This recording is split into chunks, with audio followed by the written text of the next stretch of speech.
Czy znasz kogoś, który kocha polskie wsi więcej niż ty? No, pewnie dużo jest takich osób. Wielu ludzi w dzisiejszym świecie chcą być nowoczesni i oni chcą mieć wszystko nowe, ale ty masz taką głębszą pasję i skąd to wszystko pochodzi? Nie wiem, myślę, że ja wierzę w to, że ma się pewne predyspozycje wrodzone. Myślę, że tak jest. Ja na pewno miałem predyspozycje wrodzone, jeśli chodzi o zainteresowanie roślinami, ponieważ ja miałem to od dziecka. Nikt mnie do tego nie przymuszał. Jak spotkałem moją nauczycielkę ze szkoły podstawowej, już jako taką babcię, i ona mówi, że ciebie pamiętam, mówi, ze szkoły podstawowej, bo ja się przed tobą musiałam chować, bo ona uczyła przyrody, jak no, widziała, że ja lecę z jakimiś roślinami do niej, to wiedziała, że będę pytał, jak to się nazywa i tego. I ona nie wiedziała za bardzo i w związku z tym wolała gdzieś się schować, nie? Więc po prostu no, miałem to no tak wrodzone, no i bardzo się z tego cieszę, no bo miałem od razu sprecyzowane jakieś zainteresowania.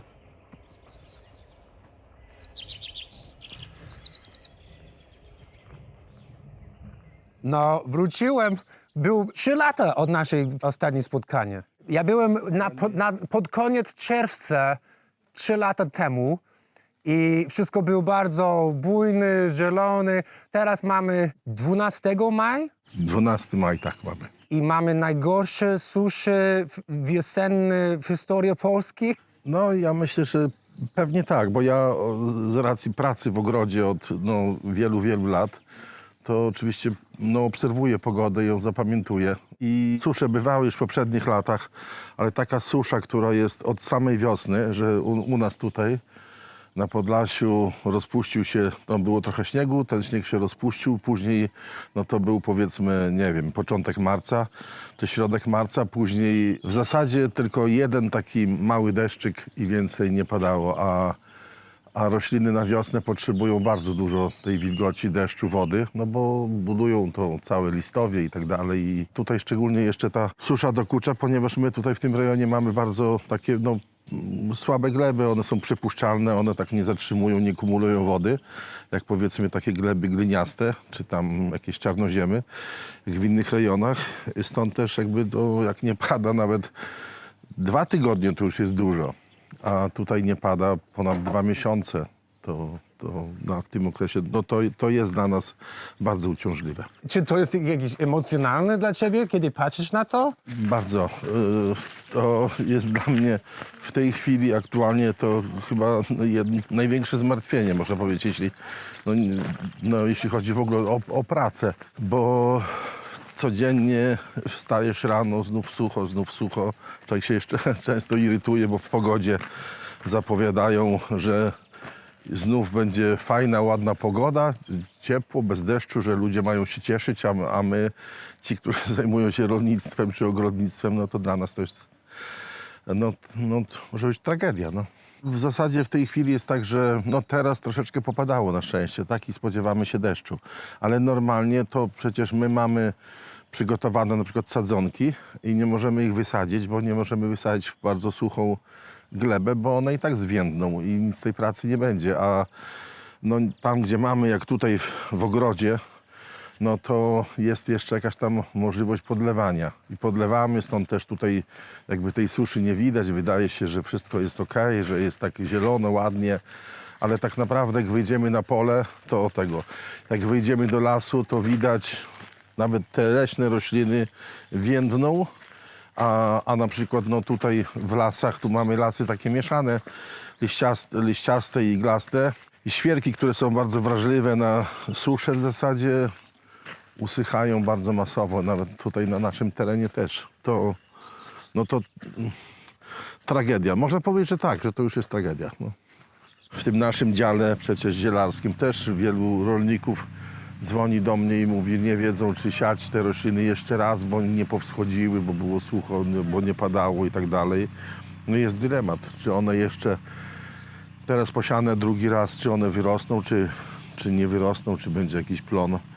Wielu ludzi chcą dowiedzieć, co się dzieje z tym pożarem, który wybuchł 6 miesięcy temu. Czy są znaleziono sprawców? Czy Nie no, sprawców tam nie było z takich sprawców, że ktoś przyczynił się jakoś tam specjalnie do tego pożaru, ponieważ no to ewidentnie zaczęło się palić przy skrzynce z podłączeniem elektrycznym, więc tutaj no, na pewno to był powód. Przy naszej pracy, no przy cięciu ziół, czy no to takiego materiału to się dużo kurzu też wydziela i tam gdzieś musiała być nieszczelność w skrzynce elektrycznej i ta spowodowało to, że gdzieś tam w przewody nabiło się kurzu, który no, spowodował, że powstał pożar. No. Nie, tutaj też pracują oczywiście pracownicy z Ukrainy, tam niektórzy, że to na pewno tutaj oni podpalili, czy tego nie, nic takiego my tu nie mamy, żadnych absolutnie osób, czy też, żeby ktoś miał nas tam podpalać, czy coś takiego.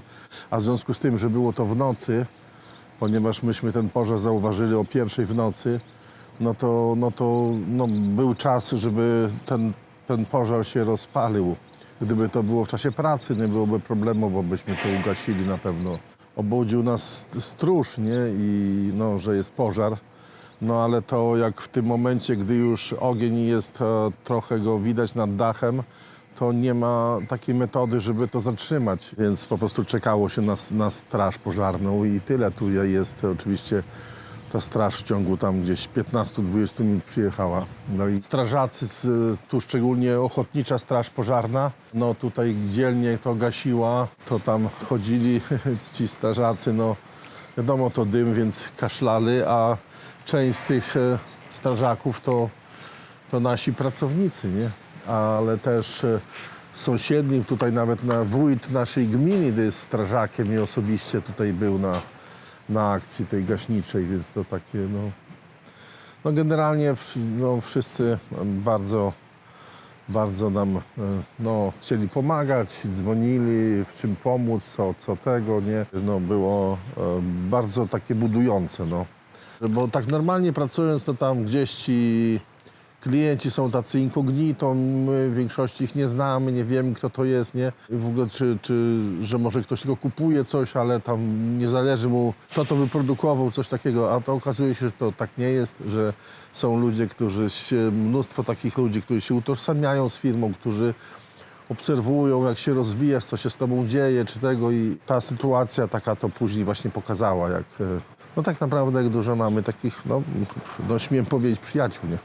Nawet wczoraj taki znajomy mówi do mnie, ale kto tam tą akcję taką reklamową po tym pożarze ci zaprojektował, bo to był taki majstersztyk, a to po prostu naprawdę nie było nie było takich planów, żeby tylko normalnie to ja odczuwam tak, że jeśli ktoś gdzieś z naszych odbiorców nie uzna, że no tak, mieli pożar, na pewno będą mieli problemy, pewnie nie dostarczą towaru, więc po prostu weźmiemy od kogoś innego.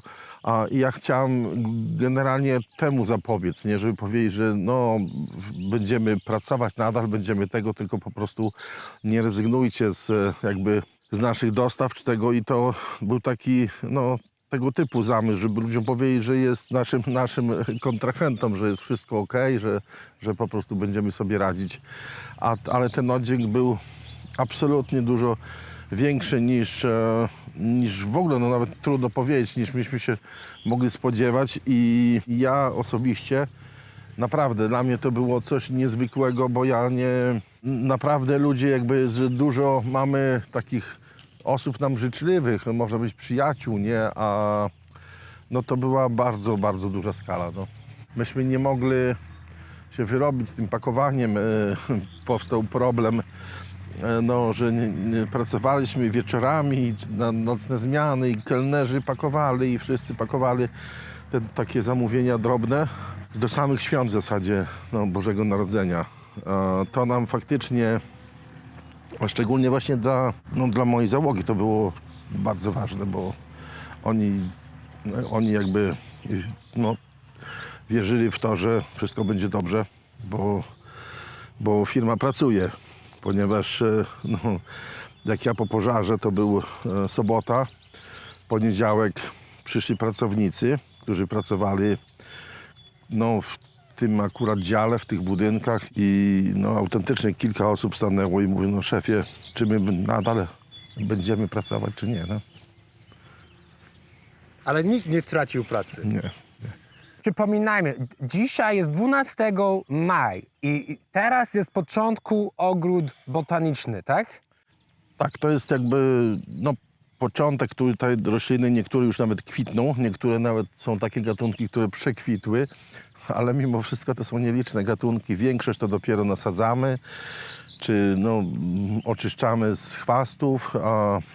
I ono, takie apogeum, takie większość to będzie oczywiście czerwiec, lipiec, ale w tej chwili to początek. My jeszcze, no teraz są ostatnie, normalnie według kalendarza, ostatnie mogą być przymrozki, więc też takich roślin wrażliwych, które mogłyby przemarznąć, nawet jeszcze nie wysadzamy, bo na niektórych widać, co się pośpieszyliśmy za mocno, to takie oznaki podmarznięcia. Bo w ogrodzie mamy te rośliny wieloletnie, które tu rosną zawsze, tak? Mamy rośliny dwuletnie, które trzeba no, też nasadzać. One wtedy rosną te jako jednoroczne i dwuletnie, które no, kwitną i później kończą jakby swój ten okres życia. No i rośliny jednoroczne, które musimy nasadzać każdego roku. My tych roślin wieloletnich mamy około 50%, to są rośliny wieloletnie, a resztę to są takie, które musimy co roku jakby odsadzać. No w tym roku ten mróz, który tutaj raczej był na początku, jak ja ten ogród zakładałem w w zasadzie zacząłem w 7-8 roku, to były takie mrozy do 30 stopni. Później przez kilkanaście lat tych mrozów nie było. Myśmy już uwierzyli, że tutaj mamy już taki klimat prawie śródziemnomorski. Zaczęliśmy nasadzać rośliny, które coraz bardziej śmiało, które kiedyś tutaj nie rosły. Ja się chwaliłem, że tu widać po roślinach, jak to w ogóle, jak ten klimat się zmienia, nie? A w tym roku przyszedł mróz, i dużo roślin nam przemroził. To jest taka roślina na przykład bardziej z południowej Europy, nazywa się amorfa i widać, że uschła, że zmarzła po prostu. No. I już tutaj wycięliśmy dzisiaj część krzewów, które zmarzły, no ale to tak jest. One oczywiście jest duża szansa, że one odbiją od korzenia i po prostu się zregenerują, no ale do tego wyglądu, jakie miała tam ze 2-3 metry wysokości, to kilka lat minie. Generalnie te rośliny, krzewy, drzewa, to jak są starsze, są bardziej odporne. Nie, jak są młodsze, no to one szybciej przemarzają. Ja na przykład tutaj mam tylko z drugiej strony ogrodu jedno drzewko platan, nie? I ten platan żyje nadal, chociaż no, teoretycznie no to nie powinien, ale w związku z tym, że już jest takim sporym drzewkiem, no to przetrwał. Okej. I ogólnie przypominaj mnie, czy to jest największy ogród botaniczny prywatny na całej Europie w tej chwili? Czy jeden Nie, bo z... tu chodzi o to, ja nie wiem, ile jest ogrodów prywatnych, nie, w Europie.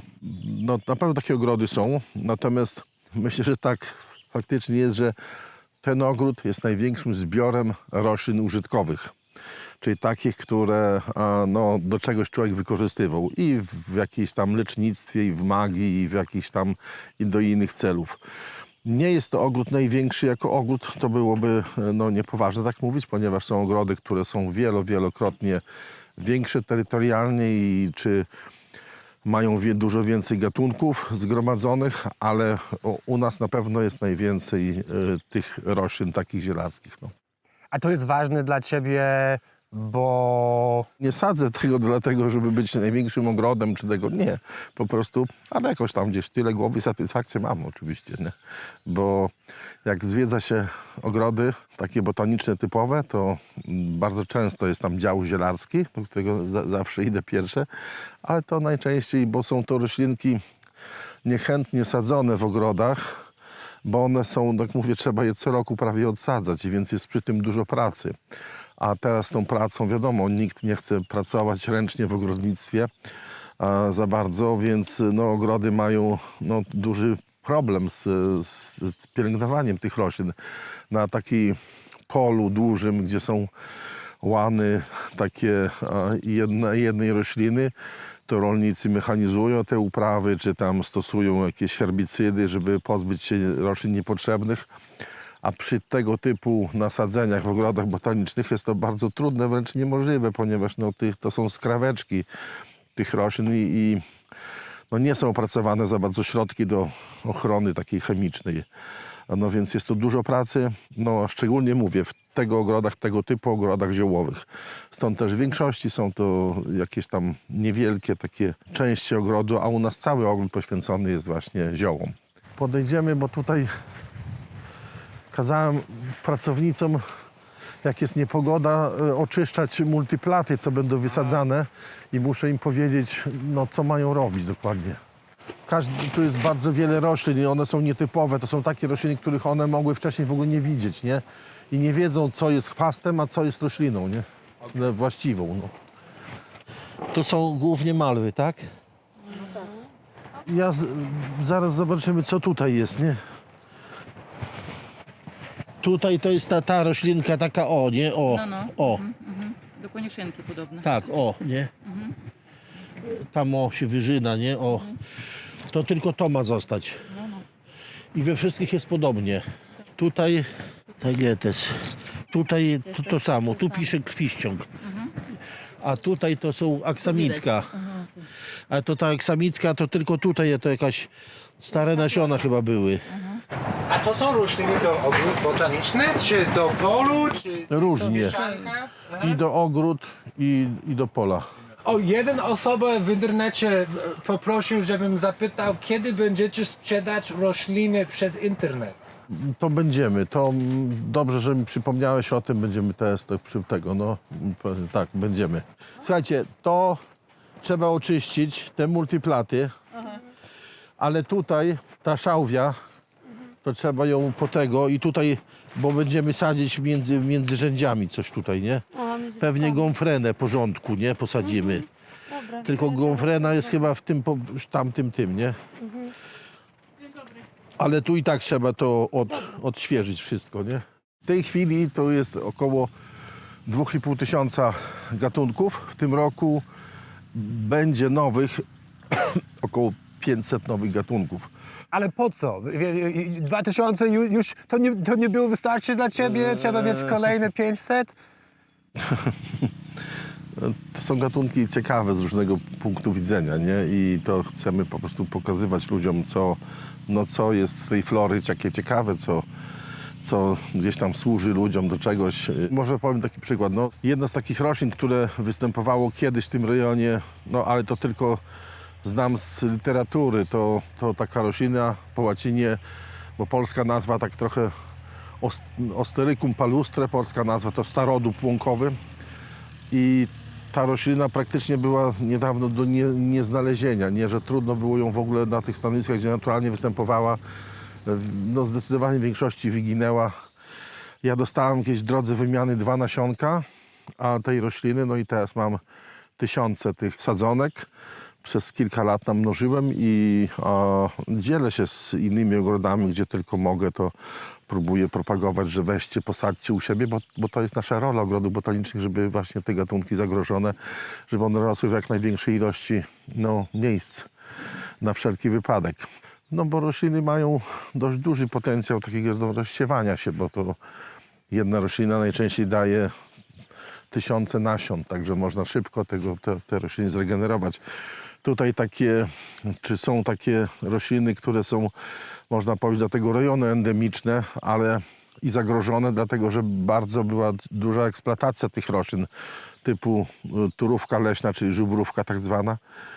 I druga taka nazywana roślina, która normalnie nazywa się miodownik melisowaty. Potocznie ludzie nazywają na to bukwica, to też jest wykorzystywane do robienia różnego rodzaju nalewek. I my tutaj tłumaczymy wycieczkom różnym, żeby nie kupowali tego na bazarach, tych roślin, żeby po prostu, bo te rośliny są bardzo zagrożone i są coraz rzadsze w naturze.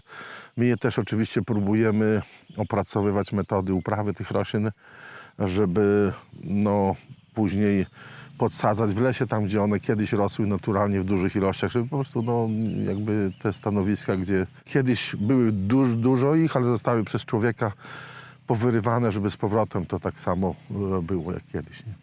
Jeszcze mam tutaj do zagospodarowania ze 2 hektary. W tej chwili jest tam taka plantacja róży, bo tutaj poza tym to większość żeśmy zagospodarowali. Róże no to jest gatunek nie jakiś tam rzadki róż, tylko taki, który zbieramy na owoce, więc nie jest to nic aż takiego bardzo, bardzo cennego, nie? Tak, ja pamiętam, tu jest taki bagnisty teren, tak? Ostatni raz byłem tu, był taki tak zarośnięty, takie wszystko było tak wysoko. W tym roku też zarośnie, tak. A co on robi teraz?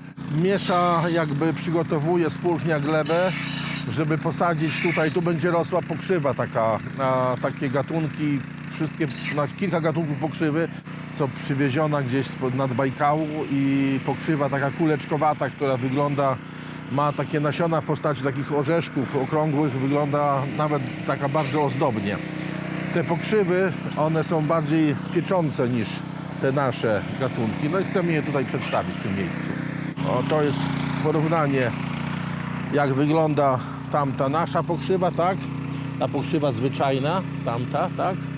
A tu obok to jest ta konopiolistna. Piecze dużo mocniej niż ta nasza. Okej.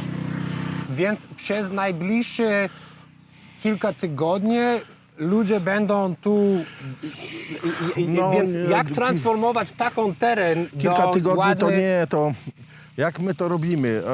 Jeśli na przykład tych roślin, które powinny rosnąć, jest mało, a większość to są chwasty i ciężko je usunąć, to wykupujemy to, co jest nam jakby cenne, przerabiamy to maszynką, tak jak on robi i sadzimy to na nowo, nie? A jeśli tych chwastów jest tyle, że można je tego, to oczywiście usuwamy ręcznie, po prostu robią to pracownicy motykami normalnie i rękami. Mamy ślimak. To jest ten ślimak z domkiem, nie? Czyli ten jadalny, co Francuzi go jedzą, tak? Tu nawet są skupowane te ślimaki. I tak naprawdę to jest gatunek, który czasami jest wręcz zagrożony, bo tak duże są zbiory tych ślimaków. No, w dawnej kuchni polskiej, każdej książce, ta kuchnia polska, stare wydania, to są opisane metody, jak je przygotować do jedzenia. Kiedyś się mówiło ślimak, pokaż rogi, dam ci sera na pierogi, nie? To są rodzimy gatunek, tak? A te, które są takie bez skorupy, to są już gatunki inwazyjne, one są bardzo żarłoczne i się szybko jakby się rozmnażają, to jest problem. A te to po prostu, nawet jak coś tam podjada, to ich szkoda po prostu i tych nie niszczymy. Okej. I mamy mrowisko. Tutaj mrówki są naszymi sprzymierzeńcami. Na terenie ogrodu mamy chyba 20 mrowisk, czy więcej. To jest ta mrówka rudnica. Ona jest bardzo pożyteczna, bo ona zbiera larwy różnych szkodników i oczyszcza nam. My tutaj na terenie ogrodu nie stosujemy absolutnie żadnych środków chemicznych, żeby chronić przed owadami. I tutaj nawet w tym roku mają być bardzo takie zaawansowane badania, ponieważ te rośliny, które tutaj sadzimy, można powiedzieć z całego świata, powodują, że przylatują do nas owady, które są nietypowe. I na przykład tu jest taka rodzaj pszczoły, takiej czarnej, która jest niezwykłą rzadkością, a tutaj w ogrodzie lata masowo, nie? I tu się entomolodzy tym zainteresowali i też jakby będą robić badania. Tutaj powiedziałem, że ciekawą roślinę to są takie rośliny, ona też jest pod ochroną. No jak dla mnie to ona tak trochę też tajemniczo wygląda, tak? Tu są kwiaty. Ta roślinka nazywa się, jak tutaj pisze, lulecznica kraińska. Ona należy do tej samej rodziny co ziemniak, co pomidor, czy psiankowate, ale to jest roślina, którą kiedyś, jak to się mówiło, służyła do niecnych celów, czyli do usypiania ludzi, do ogłupiania, żeby później kogoś okraść albo coś takiego, nie? To do różne tam taka czarodziejska roślina, no. Dodana do jakiegoś napoju umiejętnie, to można tym jakby kogoś faktycznie doprowadzić do takiego stanu, że nic nie będzie wiedział. No. A to jest nasza roślina, teraz już jest niezwykle rzadka. W ogóle najbardziej zagrożone to są te rośliny, które rosły naturalnie dawniej na takich podmokłych terenach, nie? Bo tych terenów podmokłych jest mało i one są jeśli osuszyć tutaj ten teren, no to ona zginie, nie? Do jakiej rodziny roślina należy, to bardzo dużo już o roślinie świadczy. W tej rodzinie selerowate, tu jest na przykład arcydzięgiel. Są rośliny wyjątkowo niezwykle cenne leczniczo, ale też najwięksi zabójcy, takie jak szalej, blekot, szczwół plamisty. Są rośliny bardzo, bardzo trujące, że kilka gram to śmierć. Ale jak tutaj, jedna z gatunków wiązówki należy do rodziny różowate i w tej rodzinie różowate cokolwiek, jakikolwiek gatunek należy do tej rodziny, to zawsze jest albo leczniczy, albo jadalny. To jest taki rodzaj, na przykład w Europie bardzo mało znana roślina, to pietruszka japońska. No i to roślina jest w Azji ponoć niezwykle znana i w ogóle w każdej kuchni i taka zdrowotnie cenna. Nie rozmawialiśmy ostatni raz o ten krąg. Czy to był twój pomysł? Ten krąg, kamień? Tak, bo mieliśmy tutaj dużo kamieni. Odwiedzał nas człowiek, który zajmował się takimi rzeczami, badaniem tam, nie wiem jaką metodą to robił, ale miał jakieś tam przyrządy do mierzenia siły takiego kręgu i twierdził, że to jak po ułożeniu tego przyjechał, mierzył tą moc tego kręgu, że jest to drugie, a najdalej trzecie pod względem mocy na całym tym rejonie miejsce, jeśli chodzi o kamienne kręgi, ale powiem szczerze, chociaż do pewnych rzeczy podchodzę trochę sceptycznie, to przyszedłem tutaj tego razu, jak już taki było cichutko, nikogo nie było ludzi, siadłem na tym centralnym kamieniu, gdzie ta energia ma się skupiać jakby i faktycznie czułem, że coś się dzieje, nie? Może to jest dziwne pytanie. Czy wiesz, kto jest Romek Zaklinacz Byk? Widziałem coś takiego, co na byku jeździ, tak? Coś takiego Tak, do lasu. tak. No to gdzieś oglądałem to, tak. Bo on ma swój program na YouTubie i każdy odcinek on robi coś na farmie, coś z bykiem, a ja po prostu myślę o tobie i myślę, że ty powinieneś mieć własny program, że każdy krok na tej ziemi tutaj cały czas masz, to jest taka historia, to jest taka roślina i mógłbyś robić to wszystko non-stop do końca życia i mieć własny program, ale może pewnie nie byś chciał coś takiego. Ja po prostu tak, ale dużo rzeczy odkładam, tak samo jak spisanie pewnych informacji, które gdzieś tam kiedyś zdobyłem, rozmawiając z różnymi ludźmi, jak przez wiele lat jeździłem po ludziach, którzy zajmowali się zbieraniem ziół, takich zarobkowo na skupi. Ci ludzie to najczęściej byli starsi ludzie, którzy często byli sami i mieszkali i oni byli złaknieni, żeby ktoś ich posłuchał i opowiadali mi różne historie i tak naprawdę szybko zrozumiałem, żeby tych ludzi pozyskać dla siebie do tego zbierania ziół, to trzeba po prostu z nimi, nie można tych ziół tylko tak złapać i na wagę i zapłacić i pojechać. Trzeba po prostu ich zawsze posłuchać i oni wtedy, inni tacy, co skupowali zioła, przyjeżdżali wtedy do nich, ale oni nie chcieli sprzedać dla nich, nawet tak drożej płacili, bo dla nich było ważne, żeby z nimi właśnie chwilę posiedzieć. I tak rozmawiając z tymi ludźmi przez te wiele, wiele lat, po prostu bardzo często opowiadali o tym, jak to kiedyś było. I po prostu dużo tych informacji gdzieś tam jeszcze pamiętam. Takich, które w książkach trudno, w zasadzie są nie do znalezienia, to i tak myślę, żeby gdzieś kiedyś to zapisać, ale zawsze to odkładam żeby jeszcze tam kiedyś będzie czas.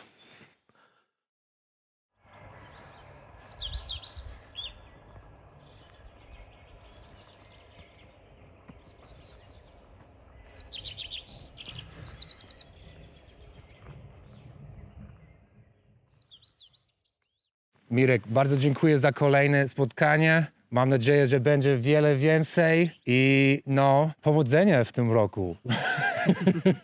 Teraz pracujemy nad roślinami, które to są krzewy albo drzewa, to nasadzamy. Ale myślę, że dopóki jakby będę mógł pracować, to pewnie ten ogród będzie się jakby rozwijał, mam nadzieję, nie?